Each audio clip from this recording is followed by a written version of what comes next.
Say your state out loud right now. Whatever state you live in, say it. Because there is a very good chance that I am about to describe the place you call home, in a way that is going to make you want to put your house on the market before this video is over. I spent weeks researching 10 American states that are silently collapsing right now. Not declining, not struggling, collapsing. And when I finished the research, I sat in my car for 20 minutes because I could not believe what I was looking at. A state where babies die at higher rates than in China, Russia, and Ukraine. A state that incarcerates more of its own citizens than any jurisdiction on the planet, including North Korea. A state where pharmaceutical companies sold 400 opioid pills for every man, woman, and child, and now every single coalfield county is losing population for the first time in history. A state that owes $140 billion in pensions it cannot pay, and is one credit downgrade away from junk status. The fifth largest economy on Earth that cannot house its own people, and is now importing gasoline from China. A state whose home insurance market collapsed 78% in a decade, and whose houses are becoming unsellable. A state where houses sell for less than used cars, and a single Walgreens received 2.2 million pain pills in 2 years. A state whose power grid was 4 minutes from killing 26 million people, and the problem was never fixed. And a state so broken that a judge had to order it to educate its own children, and 8 years later the children are still being failed. Moody's chief economist just categorized 22 American states as in recession or at high risk. 22. Governing confirmed in January that state budget stress is intensifying as federal aid fades, and that Alaska, California, Florida, Illinois, Minnesota, New York, Pennsylvania, and Rhode Island all face similar long-term structural deficits. A veteran budget reporter who has followed California for 50 years said the current projections are especially worrisome because, unlike past problems, these deficits do not resolve even when the economy improves. The money is not coming back. And here is the part that made me make this video tonight instead of waiting. The collapse is silent. That is the word that matters. It is not on the front page. It is not trending. It is not in your feed. It is happening in the gap between headlines. In the school bus that did not come. In the water you were told not to drink. In the insurance renewal that doubled. In the house that lost half its value because no company will cover it. In the fire department that is rationing diesel. In the factory that closed and was never replaced. In the county that lost its only grocery store. You are living inside a collapsing state, and the collapse is so slow and so quiet that you have adjusted to it the way you adjust to a room that gets darker one shade at a time, until you forget what light looked like. This video names the 10 states. It shows you the data. It traces the pattern that connects all of them. And by the end, you are going to understand that these are not 10 separate problems. They are one problem in 10 locations, and your state, wherever you are, is on the same trajectory. The only question is how far along you are, and whether you still have time to do something about it. Number 10. Mississippi. The poorest state in America has an infant mortality rate higher than China, Russia, and Ukraine, and its capital has not had safe drinking water in years. Mississippi is not declining. Mississippi has already arrived at the place the rest of the country is heading. It is the floor. And if you want to know what the silent collapse looks like after it has finished collapsing, look at Mississippi. The Eurasia Review published an analysis documenting that Mississippi's infant mortality rate is 9.6 per 1,000 live births. That is higher than China, higher than Russia, higher than Ukraine, higher than Sri Lanka, higher than Lebanon. The United States national average is 5.1. Mississippi is nearly double it. Babies are dying at rates that would cause an international scandal if they were happening in a foreign country. But because they are happening in an American state that most Americans treat as a punchline, nobody talks about it. The state has the lowest life expectancy in the country at 74.4 years, a full 4 years below the national average. It has the highest poverty rate at 18.8%, the highest child poverty rate at 27.9%, meaning more than 1 in 4 children in Mississippi grows up below the poverty line, the highest obesity rate at 40.8%, the highest rate of food insecurity at 15.3%, with a food insecurity rate among all households reaching 32% according to the Eurasia Review, more than triple the national average, and the median household income is $44,966, the lowest in America. A report from World Population Review published 1 week ago confirmed Mississippi has been ranked the second worst state to live in since 2017, citing low healthcare access, poor health outcomes, high poverty, and an educational system in crisis. Nearly a fifth of residents have no access to health care at all. And then there is Jackson, the state capital. where 150,000 people, 83% of whom are black, have been living with a water system that does not work. In 2022, the system partially collapsed and residents were placed under a boil water advisory for 225 days. That is 7.5 months of being told by their own government that the water coming out of their faucets might make them sick. A Yale School of the Environment study from March 2026 found that lead was still being detected in 41% of the sites tested, even after the system was declared fixed.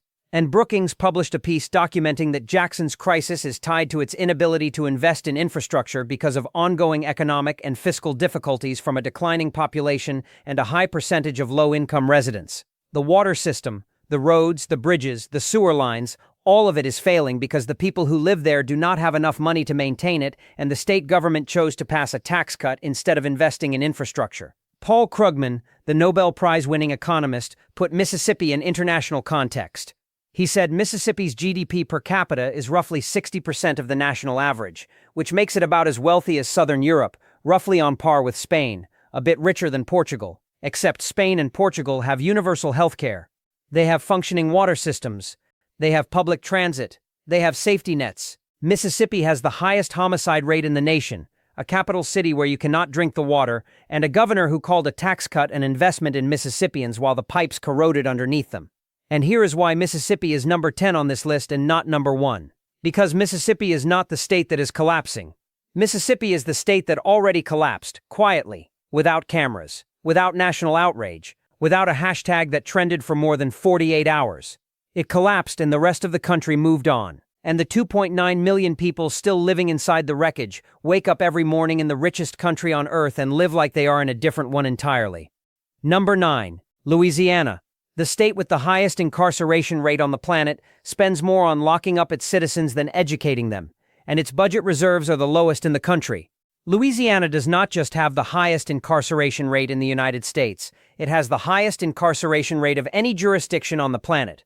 Let that register. There are approximately 195 countries in the world, and none of them, not Russia, not China, not Iran, not North Korea, incarcerate their citizens at the rate that Louisiana does. The World Population Review confirmed that Louisiana leads the nation in homicide and has the highest rate of incarceration, and the Vera Institute of Justice documented that Louisiana locks people up at roughly 1,094 per 100,000 residents. That is more than double the U.S. national average, which is itself the highest of any wealthy nation, and the state is not spending this money as an investment in public safety. It is spending it because the criminal justice system in Louisiana has become an economy unto itself. Private prisons, parish jails that house state inmates for a per diem fee, a corrections system that employs tens of thousands of people whose livelihoods depend on the state continuing to incarcerate at the rate it does. It is a jobs program that uses human beings as the raw material. And while Louisiana spends billions locking people up, its education system is crumbling. The state ranks in the bottom 5 nationally for education quality. 86.9% of residents have a high school education, below the national average, and only 27.2% hold a bachelor's degree or higher.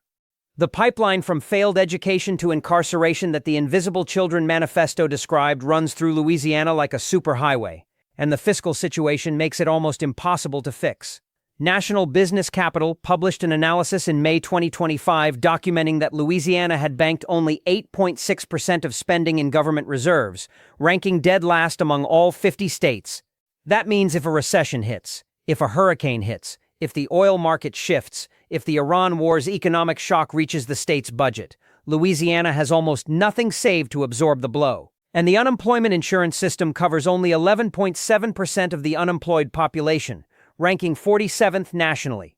So if you lose your job in Louisiana, there is an 88% chance you will not receive unemployment benefits. And 17.4% of the population lives at or below the poverty line, making it the second poorest state in the country. 26.8% of its children are in poverty. And the state has been hammered by natural disasters that have compounded every existing problem: Hurricanes Katrina, Rita, Gustav, Ike, Laura, Delta, Zeta, and Ida all struck within 16 years, each one destroying infrastructure that was never fully rebuilt before the next one hit. The state is caught in a cycle where disasters destroy what little progress gets made. The budget has no reserves to rebuild. The population that can afford to leave does leave, the tax base shrinks, and the people who remain are poorer, more vulnerable, and less able to fund the services they need. And now layer the Iran war on top. Louisiana's economy is deeply tied to the oil and petrochemical industry. When oil prices spike, you would think Louisiana would benefit. But the benefit goes to the corporations that extract and refine the oil. The workers see wage gains that are far smaller and slower than the price increases on the gas, groceries, and utilities they have to pay. And the fishing industry, which we covered earlier, fears a summer collapse because the shrimpers cannot afford to leave the dock. And the 1,862 school bus routes that failed in Jefferson Parish in a single month are in Louisiana. And the state is ranked dead last in budget reserves heading into the worst economic shock since the 2008 financial crisis. Louisiana is not collapsing in the future. Louisiana is collapsing now in a state with the highest incarceration rate on earth, the lowest reserves in the country, the worst unemployment coverage, the second highest poverty rate, and a coast that is literally disappearing into the Gulf of Mexico at a rate of one football field every 100 minutes. That is not a metaphor. The USGS documented it. Louisiana is physically shrinking while its institutions fail, and its people are locked in cages at rates that would embarrass a dictatorship. And nobody outside of Louisiana is paying attention because the country has bigger headlines to scroll past. Number 8. West Virginia, pharmaceutical companies sold 400 opioid pills for every man, woman, and child in the state, and the people who survived are now watching their counties disappear. Across a 6-year span, pharmaceutical companies sold the equivalent of 400 opioid pills for every single person in West Virginia. Not every adult, every person, including children, including infants, 400 pills per human being.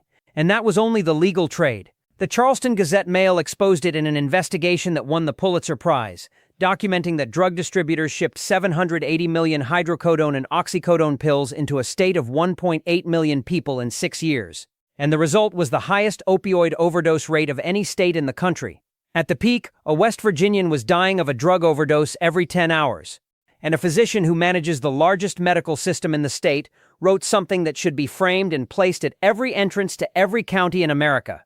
He said the opioid crisis is not the root problem. It is a symptom of a much larger problem, one of hopelessness, isolation, and despair. And now West Virginia is experiencing the consequence of that despair in the most irreversible way possible. The state is physically emptying. The Census Bureau's Vintage 2025 population estimates, released in March 2026, confirmed that West Virginia lost over 25,000 residents since the 2020 census.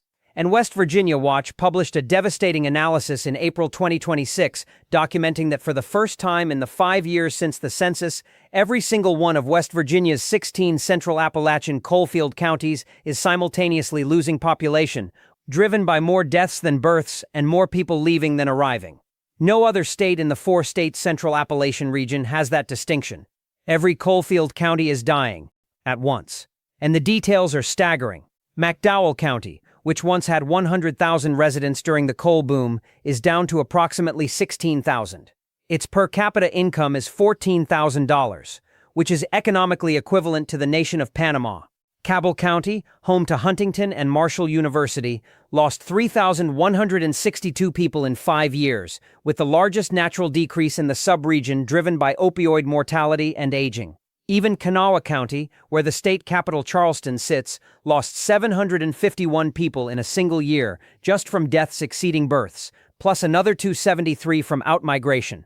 The capital county of the state is shrinking, and the Real WV published a piece in April 2026 titled "Why is the West Virginia population continuing to decline?" And they asked actual residents. One said nobody wants to birth someone into a world they themselves cannot usher and thrive in. And the data supports that verdict. The state ranks 5th worst in the country according to U.S. News. Nearly a third of its roads are in poor condition. It received a C grade on infrastructure in 2022, up from D in 2020. The 2023 Alice report found that 17 of the 20 most common occupations pay less than $20 per hour. Of cooks, 53% lived below the survival threshold. Of personal care aides, 60%. 10,000 children are homeless by the federal definition. 7,000 children are in state custody, the majority because of parental drug use. Counties have lost their only grocery store. Child Protective Service workers are so overburdened they fail to investigate abuse reports. And the young people, the educated, the ambitious, the ones who could theoretically rebuild, are leaving. Because the mountains that make West Virginia beautiful are the same mountains that isolate its towns from industry, broadband, and opportunity. And the coal that once made the state wealthy was extracted by companies headquartered in Pittsburgh and Philadelphia and Cleveland, who sent the profits out of state and left the land hollowed out. West Virginia was never wealthy. West Virginia's wealth was taken from it. And what remains is a population that is older, sicker, poorer, more isolated, and more addicted than at any point in the state's history. And the silence around it is deafening, because West Virginia does not have a media market that reaches the rest of the country, and the people who live there have been invisible to the national conversation for so long that their disappearance does not even register as a story. Number 7. Illinois. The state owes $140 billion in pension debt it cannot pay, and it is losing residents faster than any other state in the Midwest, because the people can see what is coming. Illinois has a pension time bomb that makes the federal Social Security crisis look manageable by comparison. The state's 5 public pension systems have a combined unfunded liability of approximately $140 billion. That means the state has promised $140 billion more in retirement benefits to its public workers than it has set aside to pay for. And unlike the federal government, Illinois cannot print money. It cannot run a deficit on its pension obligations without consequences. It has to either raise taxes to fill the gap, cut benefits to reduce the gap, or borrow to cover the gap. And all 3 options are political suicide. And the state has been choosing the worst possible option for decades. It has been borrowing, kicking the can down the road, making minimum payments while the liability grows. And the result is that Illinois now has the lowest credit rating of any state in the country. Moody's and S&P have both rated Illinois at just 1 notch above junk status. 1 notch.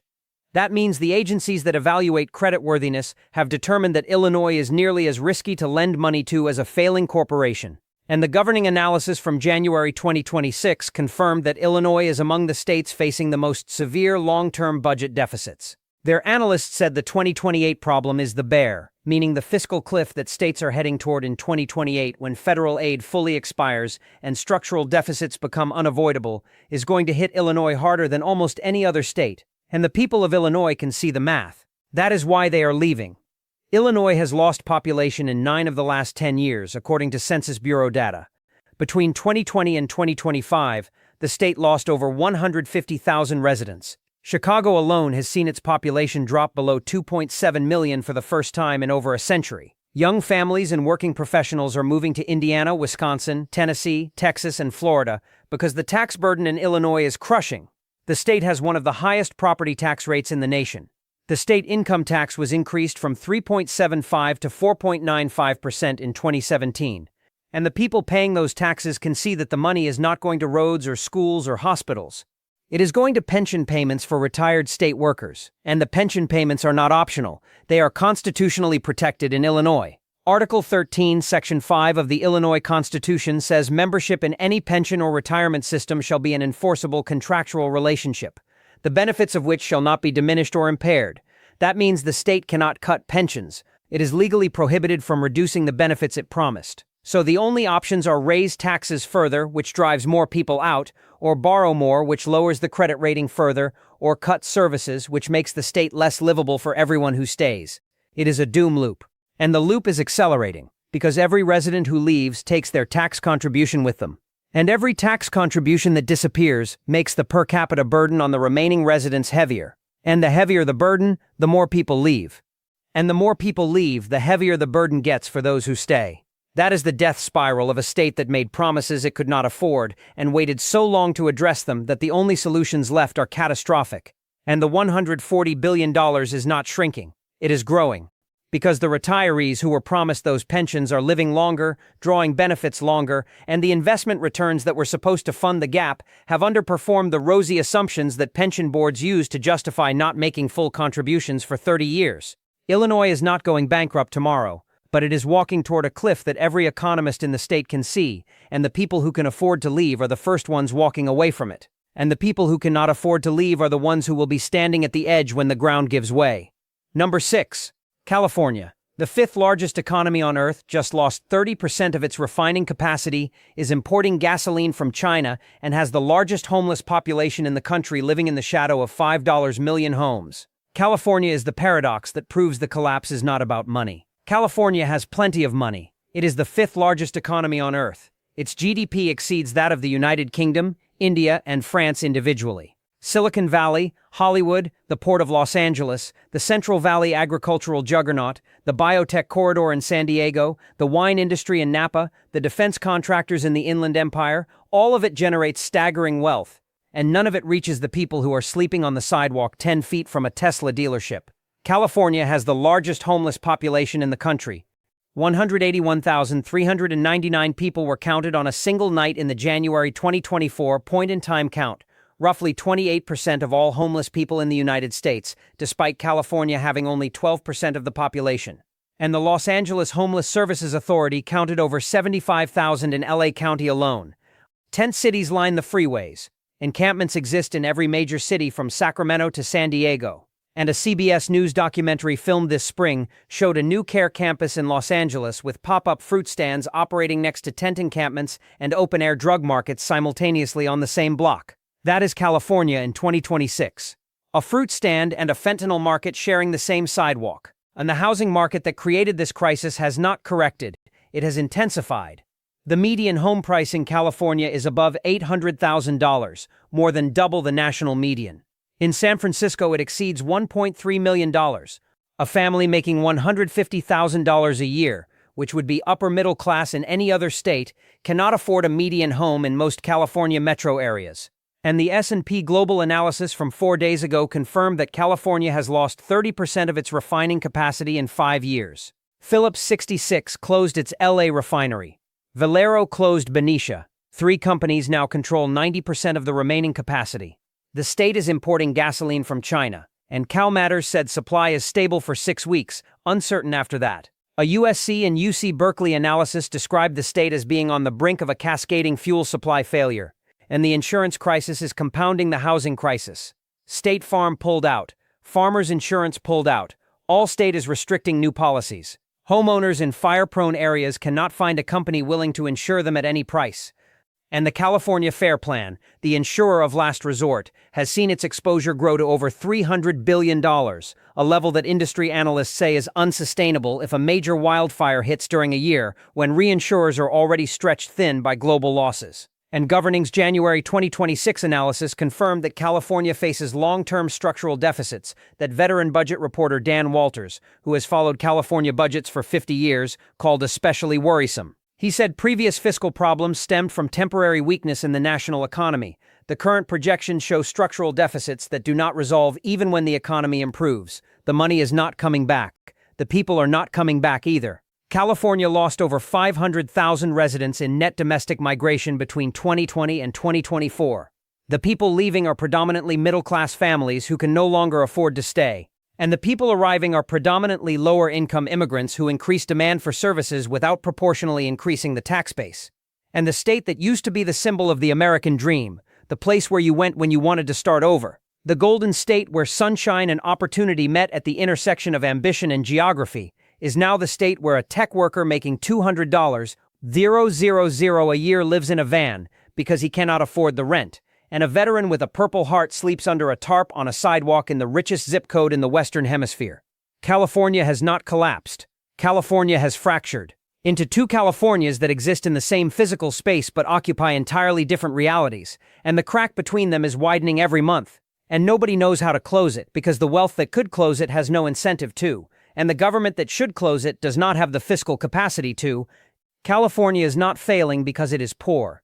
California is failing because it is rich in exactly the wrong way. Number 5. Florida. The home insurance market has collapsed 78% in a single decade, and your house in the Sunshine State is becoming unsellable because no company on earth will insure it. The former insurance commissioner of California said something about Florida that should be tattooed on the forehead of every real estate agent in Miami. He said the insurance crisis in the United States is the canary in the coal mine, and the canary is dead. Dead, not sick. Not struggling, dead, and nowhere is that death more visible than in Florida, where a Deep Sky research report titled Uninsurable documented the most devastating insurance market collapse in American history. Between 2014 and 2024, total active home insurance policies in Florida dropped from 3.2 million to 710,000. That is a 78% decline. New policies written quarterly collapsed 77%, from 164,000 to 37,000. And the companies that remain are charging an average of $3,454 annually after inflation and still losing money. Since 2017, more than a dozen private insurers have gone bankrupt or stopped writing new policies in the state. State Farm pulled out. Farmers pulled out. All state restricted policies. And the companies that remain are non-renewing anyone whose roof is over 15 years old, which in a state where the median home was built in the 1980s excludes millions of properties. And the state-run insurer of last resort, Citizens Property Insurance Corporation, which was designed as a temporary safety net for the hardest-to-insure properties, now holds 63% of the market. It went from 6% market share in 2014 to 63% in 2024, from insurer of last resort to insurer of most of the state. And Citizens has $15 billion in reserves. That sounds like a lot, until you realize that a single Category 5 hurricane making landfall in Miami could cause $200 billion or more in damage. And when Citizens' losses exceed its reserves, it does not go bankrupt. It levies surcharges on every property and casualty insurance policy in the state, including auto, boat, and renters insurance, meaning even people who do not own homes and even people who are not insured by Citizens get hit with the bill. It is a hidden tax on every Floridian. And Home Inc. published an analysis in April 2026 documenting the downstream catastrophe that nobody saw coming. No insurance means no buyer, because no mortgage lender in America will fund a loan on a home that cannot be insured. If your home is uninsurable, the only person who can buy it is a cash buyer. And cash buyers buy at a discount, steep discounts. That means the home you bought for $400,000 and expected to sell for $450,000 is now worth $280,000 because the pool of eligible buyers has been reduced to the fraction of the market that can pay cash. Your home equity, which for 65% of American households is their primary source of wealth, evaporates, not because of a recession, not because of a housing crash in the traditional sense, because an insurance company decided your zip code is too risky and no lender will touch the property without coverage. And Deep Sky Research warned that this is not a Florida problem. It is a national trend. The report is titled Uninsurable: Florida's Home Insurance Collapse Signals National Trend. California, Texas, Louisiana, Colorado. The states with wildfire, hurricane, tornado, and flood exposure are all on the same trajectory. Florida is just ahead of the curve. And the curve ends at a place where large portions of American real estate become unlendable, unsellable, and functionally worthless, because the insurance market that underpins the mortgage market that underpins the housing market that underpins 65% of household wealth has concluded that the risk is too high at any premium the homeowner can afford. That is not a market correction. That is a structural elimination of the asset class that the American middle class depends on for its existence. And it started in Florida, and it is already too late to stop it there. Number 4. Ohio. Half the state's manufacturing jobs disappeared in 25 years, and the towns that built the American middle class are now so empty that houses sell for less than a used car. Youngstown, Ohio once had 170,000 residents. Today, it has roughly 58,000. The steel mills that employed tens of thousands of workers, that powered the American industrial engine, that built the tanks and the bridges and the railroads that made the country a superpower, are gone, closed, demolished, turned into rubble-strewn lots that stretch for blocks, and Youngstown is not an exception. It is the template for what happened across the entire state. The Bureau of Labor Statistics data shows that Ohio lost roughly 350,000 manufacturing jobs between 2000 and 2025, a decline of approximately 40%, and those were not minimum wage jobs. Those were union jobs with benefits, pensions, healthcare, and enough income to buy a home, raise a family, send kids to college, and retire with dignity.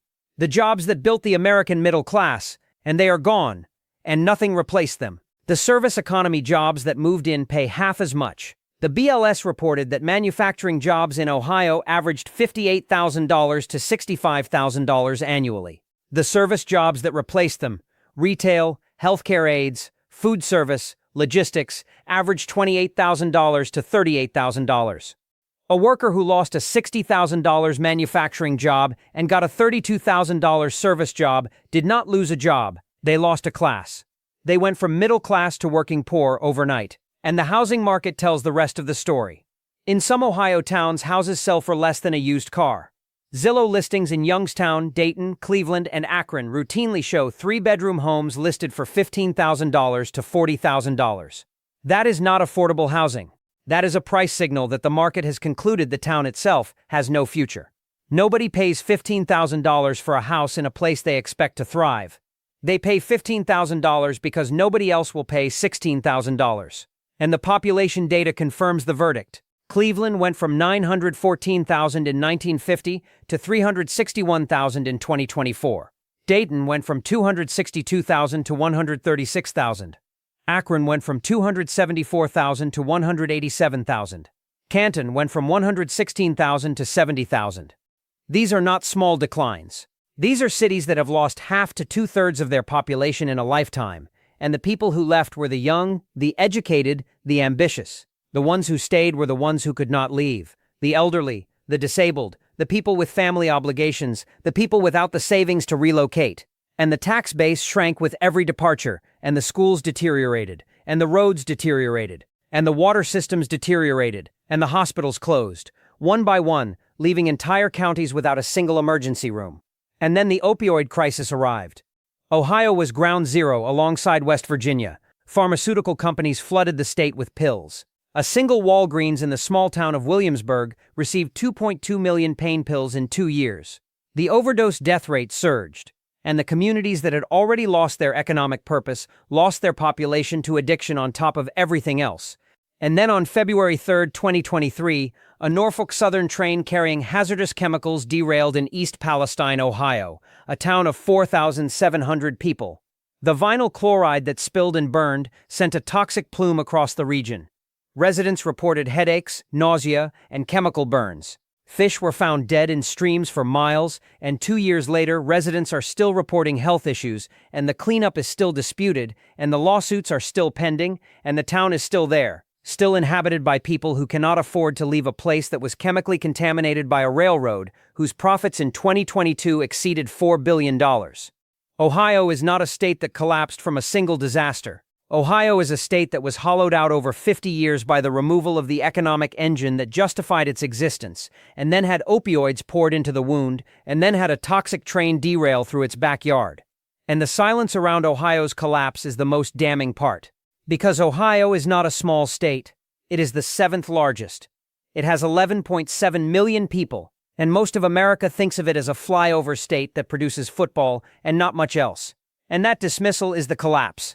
Number 3, Texas. The state that brags about having no income tax is crushing its own residents with property taxes that have doubled in a decade, while running a power grid that was 4 minutes from killing 26 million people. Texas sells itself as the land of freedom, low taxes, and opportunity, and millions of Americans have bought the pitch. Texas gained more new residents than any other state between 2020 and 24. People poured in from California, New York, Illinois, fleeing high taxes and high costs of living for what they were told was an affordable, business-friendly paradise. And then they got their first property tax bill. Because Texas does not have a state income tax. What it has is one of the highest property tax rates in the country, averaging 1.60 to 1.80% of assessed value, compared to a national average of roughly 1.07%. And because property values in Texas metros like Austin, Dallas, Houston, and San Antonio have surged 50 to 100% since 2019, the dollar amount of that property tax has doubled or more. A family that bought a home in Austin for $350,000 in 2019 now has that home assessed at $550,000 or higher. Their property tax at 1.8% went from $6,300 to $9,900. That is a $3,600 increase that showed up in their escrow and raised their monthly mortgage payment by $300. And unlike an income tax, which scales with earnings, a property tax hits you regardless of whether your income went up. A retiree on a fixed income in a Texas home that appreciated sees their tax double while their Social Security check stays the same. And the woman in the reference footage whose mortgage jumped $607 in 5 years because of property taxes and insurance could have been describing half the homeowners in Texas. And then there is the power grid. On February 15, 2021, Winter Storm Uri hit Texas and exposed the greatest infrastructure vulnerability in the state's history. ERCOT, the entity that manages the Texas grid, confirmed that the entire electrical system came within 4 minutes and 37 seconds of a total collapse. Not a blackout, a collapse. A black start scenario where every power plant shuts down simultaneously and has to be rebuilt from scratch in a process that takes weeks to months. 26 million people, no heat, no water, no refrigeration, no hospitals, and over 200 people died, even with partial power still running. Economic damage was estimated at $130 billion, and the grid lost 48.6% of its generating capacity at the peak of the crisis. And a state audit published in August 2025 found that regulators have failed to hold natural gas operators to the winterization standards that were mandated after the disaster. The inspections are inadequate, compliance is not being verified, the problem was not fixed, and the grid is now facing a new threat from the opposite direction. AI data centers, cryptocurrency mining operations, and electric vehicle charging infrastructure are adding massive new demand that the grid was never designed to carry. Demand is growing faster than capacity can be built. And during summer heat waves, when air conditioning demand peaks, the grid regularly issues conservation alerts asking residents to turn up their thermostats and reduce electricity use.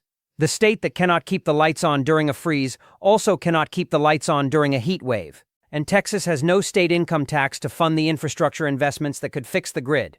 It has no state income tax to fund the water infrastructure that is crumbling in rural communities. It has no state income tax to fund the safety net that catches the people who fall through. What Texas has is a political brand, freedom, independence, no income tax, come as you are. And what the people who moved there are discovering is that the brand was a substitution, not a savings. You pay the tax, you just pay it through property assessments that double without warning, through electricity bills that surge during every extreme weather event, through insurance premiums that are climbing 30 to 60%, and through the invisible cost of living in a state whose infrastructure was never designed for the population it attracted, and whose political leadership has decided that deregulation is more important than durability. Texas is not collapsing because it failed. Texas is collapsing because it succeeded at attracting people faster than it could build the systems to support them. And the 26 million people who were 4 minutes from total darkness in 2021 are living proof that the brand and the reality are two very different things. And the gap between them is where the silent collapse lives. Number 2. New Mexico. A judge ruled that the state is violating its own children's constitutional rights by failing to educate them, and 1 week ago a government report confirmed it has the highest adult poverty rate and the lowest wages in its entire region. 1 week ago, on May 19, 2026, the chief economist of New Mexico's Legislative Finance Committee stood before state lawmakers in Albuquerque and presented a map that told the entire story without a single word of explanation. The map showed New Mexico and every state that borders it: Arizona, Utah, Colorado, Texas. And on that map, New Mexico had the highest rate of childhood poverty, the highest rate of adult poverty, and the lowest average hourly private sector wages of any state in its region. Not in its region among poor states. In its region at all. Colorado's average hourly wage was $40. New Mexico's was $31. Colorado's childhood poverty rate was 11%. New Mexico's was 22%. Double. And when the economist told lawmakers that a lot had changed since they adjourned the session in February, what he meant was that the economy they thought they understood was deteriorating faster than their models could track. And the education system is the clearest window into how deep the rot goes. EdWeek Research Center ranked New Mexico's public schools the worst in the entire country. Dead last. 50th out of 50. And the state has been at or near the bottom for so long that a coalition of school districts and families filed a lawsuit. The Yazzie Martinez case, arguing that the state was violating its own constitution by failing to provide an adequate education to Native American students, English language learners, students with disabilities, and students from low-income households. A judge agreed. In a landmark 2018 ruling, the court found that New Mexico was in fact violating the constitutional rights of its at-risk students. And in response, the legislature poured billions of additional dollars into public education. Billions, a 62% increase in annual K-12 spending. And it was not enough. In 2026, Judge Matthew Wilson issued a new order requiring the state to create a comprehensive remedial plan because the constitutional violations are continuing. 8 years after the original ruling. After billions of dollars, the children are still being failed. The graduation rate is 73.9%, the second highest dropout rate in the nation, and nearly a quarter of all children in the state live in poverty, which means they arrive at school hungry, stressed, and living in homes where the adults around them are working full-time at $31 an hour and still cannot cover the basics. And the Native American communities within New Mexico face a compounding layer of collapse that most Americans have never heard of. Approximately 32.49% of Native Americans in New Mexico live in poverty. More than 5% live in extreme poverty. And the Navajo Nation, which stretches across New Mexico, Arizona, and Utah, has communities where 30 to 40% of households lack running water. Not contaminated water like Jackson, Mississippi. No water at all. A pipe was never laid. A well was never drilled.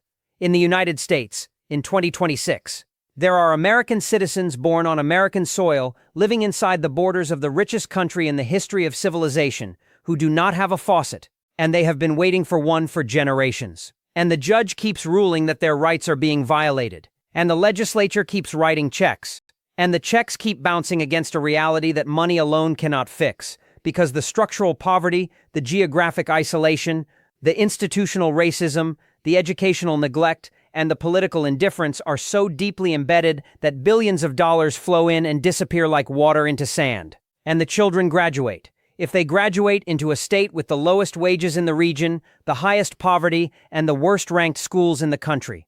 New Mexico is not silently collapsing. New Mexico is loudly collapsing. A judge is screaming about it. A government economist presented a map of it 1 week ago. And the country still cannot hear it because the collapse is happening to people that America decided a long time ago were not worth listening to. Number 1. These are not 10 separate collapses. This is one collapse happening in 10 places. And your state is next, unless you understand what connects them all. I need you to look at what I have just shown you, not as 10 separate stories about 10 troubled states, but as one story told 10 different ways. Because the thread that connects Mississippi and Louisiana and West Virginia and Illinois and California and Florida and Ohio and Texas and New Mexico is not geography. It is not politics. It is not red state or blue state. It is a single pattern that runs through all of them, and it is the same pattern that is running through your state right now wherever you are, whether you can see it yet or not. The pattern is this. A system that was built to extract wealth upward while distributing the costs downward has reached the point where the people at the bottom can no longer absorb the costs, and when they can no longer absorb the costs, the systems they depend on break. The water system breaks because the tax base eroded.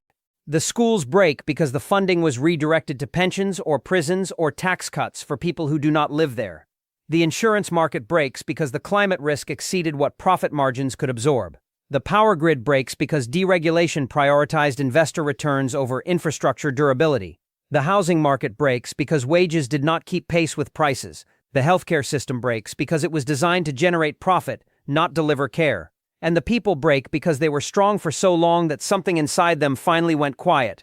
Mississippi is the poorest. Louisiana incarcerates the most. West Virginia was emptied by opioids and coal. Illinois is crushed by pensions it cannot pay. California is the richest state that cannot house its own people. Florida is becoming uninsurable. Ohio was hollowed out by deindustrialization. Texas sold a brand it cannot deliver. And New Mexico is failing children whose rights a judge has been ordering the state to protect for 8 years without success. 10 states, 10 different symptoms. One disease, and the disease is a country that has decided through decades of policy choices that systems do not need to work for the people inside them as long as they generate returns for the people above them. And governing confirmed in January 2026 that the budget decisions states make this year are likely to be defined by an increasingly perilous long-term fiscal outlook. Alaska, California, Florida, Illinois, Minnesota, New York, Pennsylvania, and Rhode Island all face similar structural deficits. That is not 10 states. That is 18.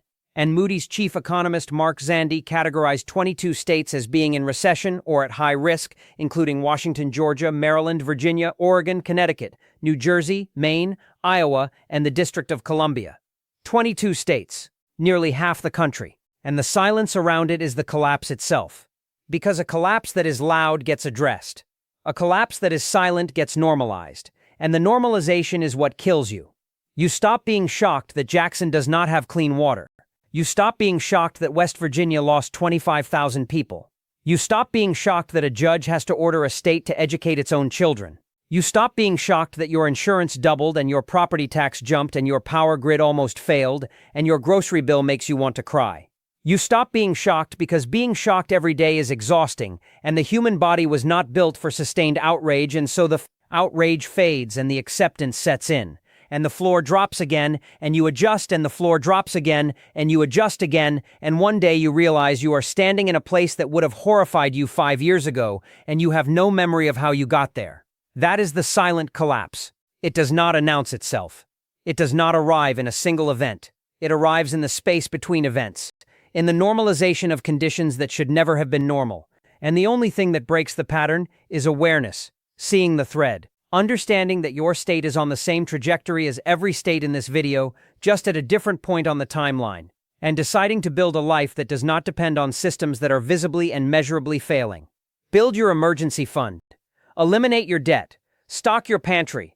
Learn skills. Know your neighbors. Build community. Get involved locally, because the federal government is $39 trillion in debt, and the state government is probably running a structural deficit, and the only level of government that might actually respond to you is the one you can drive to in 20 minutes.